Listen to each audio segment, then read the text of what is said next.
Hello garden lovers! Since 1995, Shayne Chandler has been designing gardens. He specializes in using rare and exceptional plants, many of which he himself has collected in exotic realms and trialed in his own 5-acre garden. On this very special episode of Over the Fence, we get to explore that garden. Join me as I go over the fence metaphorically to Shayne Chandler's unfenced garden in Kingston, Washington.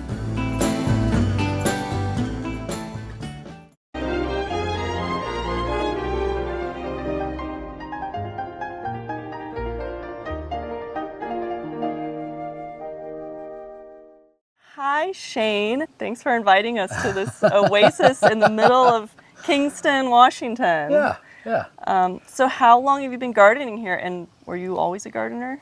Well, yeah. As soon as I started gardening, I couldn't stop. And how old were you? Well, I was doing plant stuff early, like. Really? Yeah, like my first carnation from seed was at 8, and Nice. then I had a pineapple plant and like some In a greenhouse and then situation? orchids. I was in California, so Oh, okay. yeah, Very so, cool. Yeah. So when did you move up here and start gardening? Well, I moved up in '92 and really got my first house up in Bellingham. That was in like '94, I think. So that was pretty much the beginning of the end. And like, are you just out in the garden until, the sun fades? I very early on put in at least some irrigation because I was out too late at night watering. My husband was complaining, so yeah. Looks like you've traveled a little bit Yeah. and you've done your own collecting. Yeah. I started traveling with Dan Hinckley for plant collecting, so he kind of showed me the ropes, and then and I've gone That's on awesome. several other trips. So the thing that would scare me the most about collecting is like, am I about to introduce the next horrifying invasive species? Well, yeah.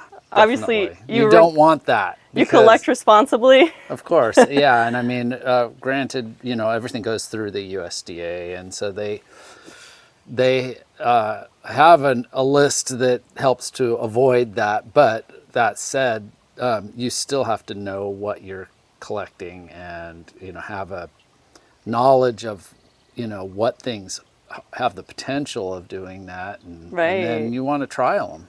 So you want to see what they do when they get here. So, yeah. So can you show us some of the things you've collected This here? is an amazing grass, a carex I collected in China. That one is called Chandler's Fine China. And it's a beautiful evergreen carex, always looks good. It's like just a perfect glossy little mound there. It really is good. Actually, Monrovia is now starting to produce that. So you can buy it. They have it as just Fine China, but awesome. I saw it as Chandler's Fine China. So. This is a really beautiful fern I collected in India. Oh my goodness. It's one of the rabbit's hair ferns. Pine needle. Davilia. Yeah, I can see why you call it rabbit hair. Oh no, rabbit's foot, because it actually has like I don't know if you can see it on this one, but it colonizes by sending out these furry rabbit's feet on the surface of the soil. Whoa! Yeah, so it's oftentimes you find it as a epiphyte in trees in Taiwan. Wow. This was from India. That was on a rock, I believe. So does that give you good luck if you rub it? Yes, absolutely. So do you have to protect this in the winter? Not this one.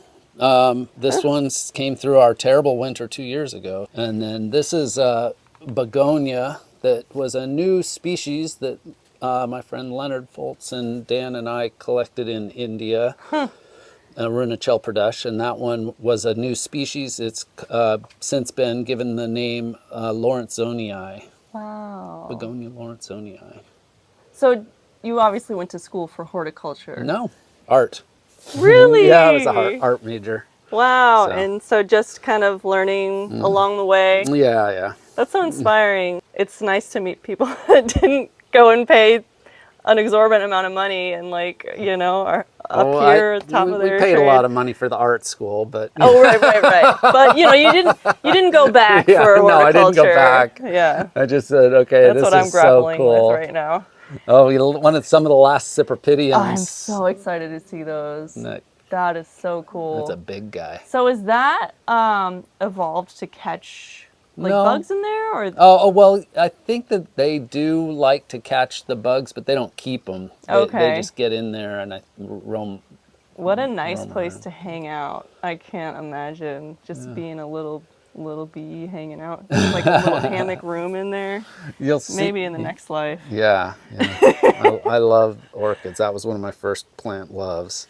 So that is an orchid. Yeah. Wow. Cypripedium, lady slipper orchid. Mhm. Okay. Hardy. And I can see you like, the different shapes and textures. I'm a huge foliage guy. Yeah. It's all foliage, and flowers are just the extra icing. So the cherry on top. yeah, and then you got like a variegated aralia. Oh, this is a schefflera that Dan and I collected in Myanmar. Back behind there, the evergreen one, I guess. Yeah. Up tall. Uh-huh. That's a really cool, probably Schefflera rhododendrofolia. I think I see them growing more splayed out. Do you Well, like that? it's been, it's so shady right there It's that kind it's of just forced going into up that to the shape. sun. Yeah. Okay. And then behind it, Saphatia polycarpa. And So is that just kind of plain green leaves? yeah, It looks like? that one is. It's a good narrow leafed form. And this is a Schefflera I collected in Vietnam as well. Oh wow, very beautiful. Evergreen Aralia family. That's so crazy. I tend to that's evergreen. love the Aralias. Okay. A lot of Aralias. And like this is a Pittosporum, that's Pittosporum elysioides. I use a lot of that. It's a good evergreen. Oh really? Is it always this kind of see-through? where Yeah, you can- well, if it's in full sun, it tends to get very thick and bushy, but I'm growing it in a lot of shade, and I do a lot of pruning. I'm a pretty aggressive pruner. Well, that's always good to see, people that aggressively prune, because you can see what the plant could be, Yeah. if you just treated it differently. That's a Mahonia Hope. The bark on that is just gorgeous. How tall would you say that is? 15, 18 foot, yeah. Beautiful. Yeah, I noticed that at Heronswood. They have a lot of Mahonias. So is that kind of your group of friends travel around and... Yeah, I mean, we like the Mahonias. I mean, I actually was really resistant to them because of, they have a thorny leaf, and, I was like, oh, it's prickly. I think I had to clean up underneath one a couple times, and I was like, I don't know about this plant, but, having the flowers in the middle of winter is great. It sure is. Hummingbirds love it, and I like growing them open like this, so they're really fun. So what do you call this section of the garden? Well, we call this the creek. Okay. I can see why. Right. But then this was called, down below here, we called the round lawn. Oh. It's not really that round, but it's round-ish. Yeah, and I'm sure the size is probably, as you collect more plants and come in. Yeah, the shape changes a little bit. But when we did the excavation for the house, a lot of the soil was I used it to build this whole area up. It used to all just slope down, so. Oh, okay. Yeah. This is a beautiful one. That's a potentilla from Nepal, Potentilla lineata. Oh my gosh, I can't stop touching it. It's really beautiful. It's so silvery, that sheen, and then the leaves kind of like popping up on the second level. Yellow flowers. And then this grass, I love this little grass. It's just kind of this soft, it's a Melica uniflora. I love the towering Doug firs around. I mean, have they always been this tall? Or Well, that's the thing. So we've been here for 24 years now, and they were a lot smaller. And I do wish I'd done more thinning when I could have. I do love them. But I've spent a lot of money taking additional ones out post building. So yeah, I do love them, but It will be a 100% shade garden, I guess, at some point. Right. Probably not in my lifetime, but yeah. This tree here, this is, I found a tiny 1-inch variegated seedling of this when I was weeding over in Seattle, that variegated maple. That is so beautiful. so and that- you just had the wherewithal to take it home and Yeah. nurse it. Yeah, and I've done some grafts of it. I gave it my mom. She passed away. I gave it her name, and so I call it Barbara. I could see myself having that tree It's in a my beautiful one. Yeah, it's really different than is. Esk Sunset, which is there's a variegated form that's more pinky. This one doesn't burn, which is nice. I haven't had it burn anyways. And then this is a kind of an unusual tree, this giant white tree. That's a variegated elm, Oh, which you don't see very often. no. And you've paired it so nicely with the corylus. Oh yeah. Yeah, with and this is a florals. corkscrew one, huh? Yeah.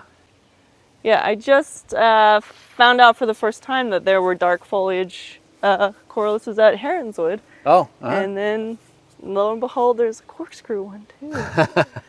I'm like, I must have that. Yeah. But it's dangerous, it seems like, to come into your garden and say, I want that, I want that, I want that. Do you have your own nursery too? A small nursery, yeah. I just do like plant sales. And Nice. yeah.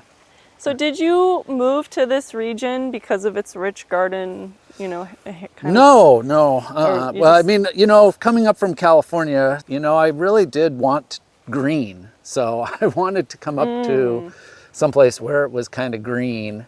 So that's what I guess brought me up here. And then the gardening happened. And then you kind of just met like the people. Yeah, I had some really good friends that when I just first started gardening, then I worked for them and they taught me a lot. Really? And then I, of course, was fortunate to be introduced to Heronswood. And that's going over from Seattle to Heronswood, that's how we discovered Kingston. And that's why we decided that's a nice plot. Okay, so that's what I was getting to. Yeah. I'm like, did you move here because of the gardening culture? And, if Heronswood was here. It allowed me, my garden in Seattle was bursting at the seams after 3 years. So I knew I needed more garden room. So we started looking at bigger pieces of property. 5 acres seemed like it was probably enough. Yeah, And in the vicinity of a and- soon-to-be famous garden. Yeah, I mean, yeah. it probably was It famous was. at the time. Yeah, it Yeah, was. and nursery. yeah. So we moved over and I was conveniently located to Heronswood. So That's that was just good. beautiful. How just one gardener can cause exponential gardening growth in their region by inspiring non-gardeners to get involved with plants and by attracting other gardeners to move there to kind of like reel them it all helps. I mean, definitely.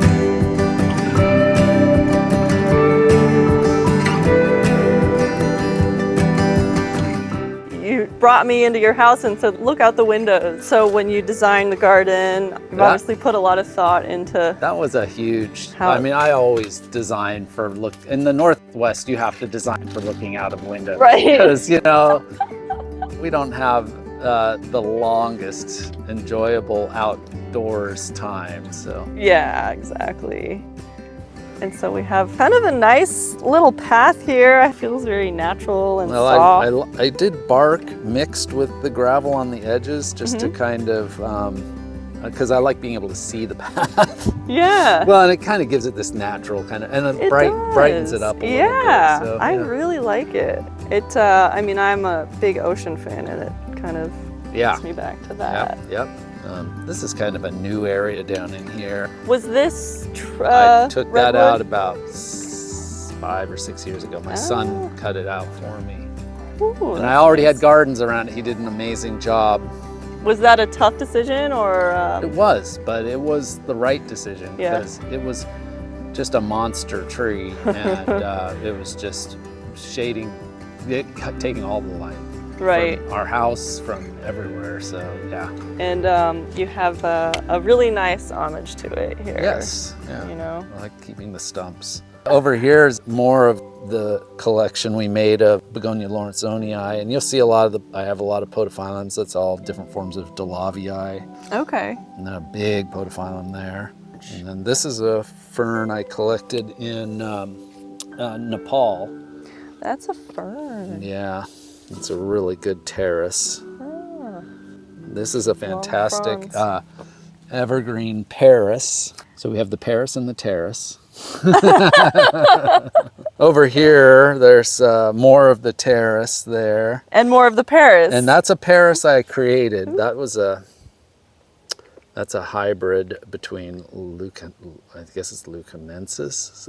I don't think I'm saying that right, but yeah, really, Leucanensis, I've heard that. Yeah, really variegated foliaged one, and just I think it was Paris polyphylla. So did you get to name it? I haven't named it yet. Do you have to wait a certain amount of time, or you just no? You're just kind of waiting for the right name to pop in. So. And I'll just see if I can make more of it. Oh yeah. Yeah, I had 3 of them, and this one tanked for some reason in the spring. This one was absent last year, and then is deciding to come back again this year. And they take what, 7 years to? They take a while. They're not easy. Yeah, from seed, it's like not an impatient person's process. So. That's an Asarum that collected with Dan and Sean Hogan and in the Siskiyous. Oh, it's really a good plant. It's really Siskiyous beautiful. is in Washington? Oregon. It's a mountain range. Okay. Yeah, Oregon, California. Southern. Okay. This is another Aralia, so Araliaceae. So this is Sinopanax from Taiwan, and it's turned out to be a really hardy plant, and just the coolest foliage. Yeah, it really is. It kind of looks dusty almost. Yeah. Like I want to wash it off. It's evergreen too, but it's like it does add a really nice texture. Yeah. I love that. This is one of my favorite pines right there. Oh, That's a Mexican pine called Pinus patula. So, would you say you're a big conifer person? I haven't seen too many. I like conifers a lot, but they have an awkward teenage time that I'm not a fan of. We like to avoid the awkward teenagers. They're really cute when they're young, and then they're really beautiful when they're mature. But that whole like in between is kind of like, no, thank you. So this is kind of your backyard. You spend a lot of time here. Yeah, for sure. I mean, this is where we entertain. This is off the kitchen. So yeah, we spend a lot of time here. And you have a balcony too. We just added that 2 years ago, and it is a game changer. Yeah. I mean, it's awesome. It's awesome because you really get a different view, and you get a lot of sun up there, which is nice in the afternoon. So very cool. It's a wonderful place to go out and relax.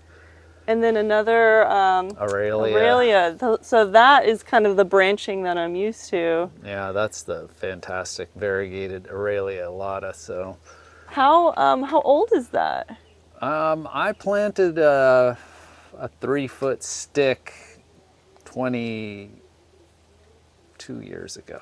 And those are pretty hard to come by now, right? You can't find them anymore. Can't? They were all grafted in Europe, I think Belgium, and now they're gone. So is it kind of your pride and joy? I love it. Yeah. Yeah, I mean, I do love it. And of course, everyone wants one, and they can't have them because they're not available. This is a grass that I found in Vietnam. It's not it's a rush, actually. Oh my gosh, I love how you've hung it in here. It's That's evergreen. like the perfect way to display that. I call it Cher's hair. Have you tried a few different ways of displaying it and kind of landed on this one? Yeah, I found it growing in a little seep of water, so I knew that it could take a lot of water. So I have it growing on the rock out front. They have it. They were using it at Heronswood as well. They're using it in the seeping, weeping wall. Oh yeah. So they have it. The raining They wall. used it there. Yeah. Yeah. So. Well, it's just kind of perfect. It just begs someone to sit under there and wear it. have a wig. This area over here is kind of fun. It's got the dactylarisa orchids blooming right now. Wow. Isn't that gorgeous? And the foliage is really beautiful too. Love the And they spots. just kind of seed around. They do actually. They seed around. I mean, I planted those ones, but I do get seedlings of them. Nice. And then, you have just a little pop of color. Yeah. In the beautiful sea of textures. So what is the verbascum here? I want to say it was like honey mustard or something. Okay. I don't remember. Just kind of just a cultivar, but I yeah. like verbascums, although they grow a little bit floppy, but I do like them. This is a plant I collected in Nepal. Oh, Parachutus, wow. and it gets a blue flower on it. That it's is such a cool leaf.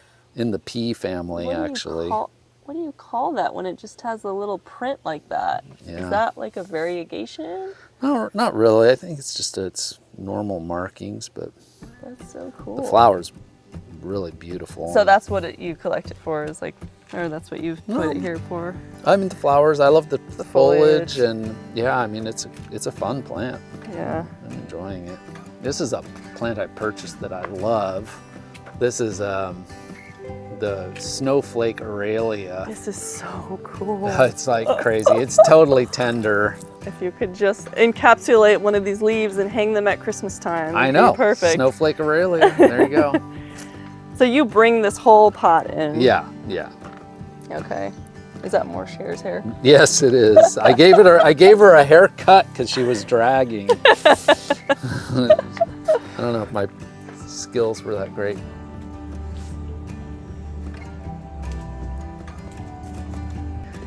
So here we are, yeah. 3 days later, and Yeah. the pride and joy of this courtyard area God, it didn't blow over. No, it was wet. I mean, the rain. Ah. But it wasn't. It was. I found that it had snapped off at the base, right at the trunk, and I found that there had been some rot that had been happening, so it was compromised. Even though it didn't show it at all in the plant, but it had compromised the strength in the trunk. So the rain just, with the weight on the foliage, just tipped it over. And after 24 gorgeous years, it was done. Well, I feel very honored that I was able to see it and catch it at that point. Yeah, and now to see well, this one's going to be awesome. it's going to be too. different. Yeah. So this will be good. And I put this catalpa in as well. So Very beautiful. We'll see.